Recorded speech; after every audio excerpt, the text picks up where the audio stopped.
friends! Welcome back to the Project Return online classroom. I'm Miss Celia, and today is July 14th, and I figured this week we'd continue our lesson we started last week about the brain. We go over some more information about it. This week we're going to go over some crucial parts of the brain. Just for a review from last week we talked about the 4 lobes of the brain. That includes our frontal lobe, right here behind our forehead. Our frontal lobe is responsible for concentration, judgment, planning, personality, and our emotional responses. Then we have our temporal lobes, which are behind each ear. And our temporal lobes are responsible for auditory reception, memory retrieval, and sensory memory associations. For example, if you remember the smell of apple pie on 4th of July in 2006, and every time you smell apple pie, you think about 4th of July in 2006, that's because your temporal lobe has associated that smell with that specific memory. We also talked about the parietal lobes. Parietal lobes are one here, right on the top of your brain. Your parietal lobes are responsible for processing sensory information. So that's going to include our taste, our touch, and how we react to temperature. Are we cold? Are we warm? When we touch a hot stove, our parietal lobe is the lobe that tells us, don't touch, take your hand off because that's hot. And then finally, we have our occipital lobe, which is in the back of the brain, right about here above the neck. And the occipital lobe is responsible for processing visual stimuli. So what our eyes see is processed in the occipital lobe. There are a few important parts of the brain that I'm going to go over today that are crucial for our survival. The first thing that we need to talk about is the brain stem. The brain stem is the part of the brain that connects the brain to the spinal cord.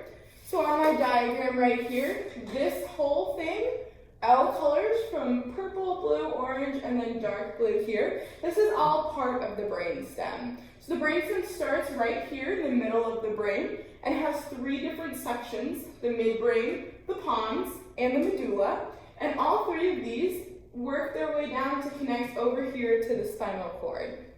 The first part of the brainstem that I'm going to go over is going to be the medulla oblongata.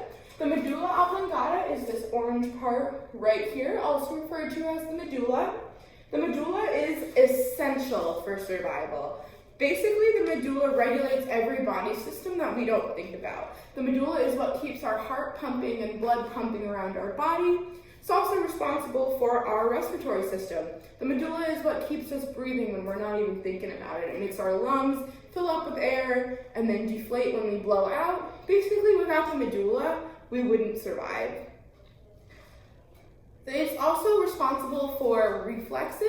Reflexes are involuntary movements that our body does. For example, vomiting when we eat something that might be bad for us, coughing or sneezing when something is stuck in our sinuses, or swallowing while we're eating. All of those are involuntary movements, and they're responsible and take place in the medulla oblongata. That's what regulates those. The next part that I want to talk about is the pons.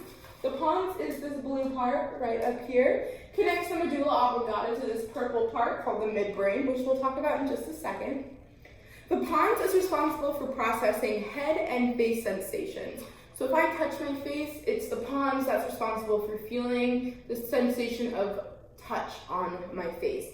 It also is responsible for motor control in our face, so making our eyes move, our mouth move so we can talk, or my face to smile. That's thanks to the pons. It's responsible for all things the face. It also helps maintain equilibrium, which I like to refer to as body balance. So when we're standing up and walking, we have to maintain our balance so we don't fall over, right?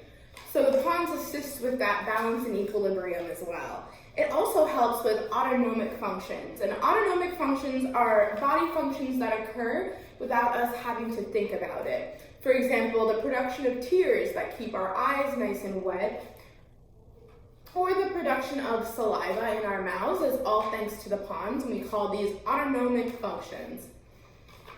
The final part of the brainstem that I want to talk about is the midbrain. Midbrain is this tiny purple section right up here at the top, and it's responsible for a lot of different things. It assists with visual and auditory processing, which doesn't seem like much, but anytime somebody calls your name or you see something that you like or you don't like, The way that you process it is due to the way that your midbrain works. The midbrain is also responsible for dopamine production and is involved with motivation and reward. So anytime that we feel very, very motivated to get a project done and we reward ourselves after, that's thanks to the dopamine production right here in our midbrain. The next part of the brain that I want to talk about is called the cerebellum. Cerebellum is Latin for little brain, and the cerebellum is this lined structure right here behind the brainstem below the rear of the brain. And the cerebellum is very important as well. Every part of the brain is important, but these parts that I'm going over today are extra important. The cerebellum is a smaller brain-like structure, and it's responsible for facilitating movement. So one portion of the cerebellum is responsible for planning movement. If I see a pencil over there, I want to go up and grab it. My brain has to plan the movement of my body before I can go ahead and pick up that pencil. It's also responsible for understanding the position of our limbs in space.